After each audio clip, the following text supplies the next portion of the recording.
3 મહિનામાં પૂરું કરવા માટે શું ધ્યાન રાખવું જોશે? તો કે જો તમારી પાસે બીજો મહિનો છે, ત્રીજો મહિનો છે અને ચોથો મહિનો છે, એવું માનીને ચાલો અત્યારથી કે ચોથા મહિના સુધીમાં પરીક્ષા ગમે ત્યારે આવશે, તો તમારે 14 કલાક 16 કલાકનું સિટિંગ થશે. બાકી તમે એવું કહો કે પરીક્ષા આવશે, ડેટ આવશે, પછી ડિક્લેર કરશું, ડેટ તો 10 દિવસ પહેલાં જ એ આપે, તો શું કરશો? તમને પહેલી તારીખ એવું કે 15/4 એક્ઝામ છે, તો હું 15 દિવસમાં તમે પૂરું કરી લેહો?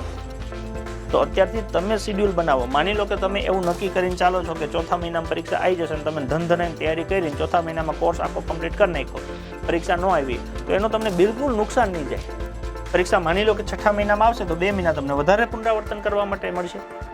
નુકસાન તમને બિલકુલ નથી જવાનું. તમારામાં પોઝિટિવ કંઈક ફાયદો થશે, નુકસાન બિલકુલ નહીં જાય.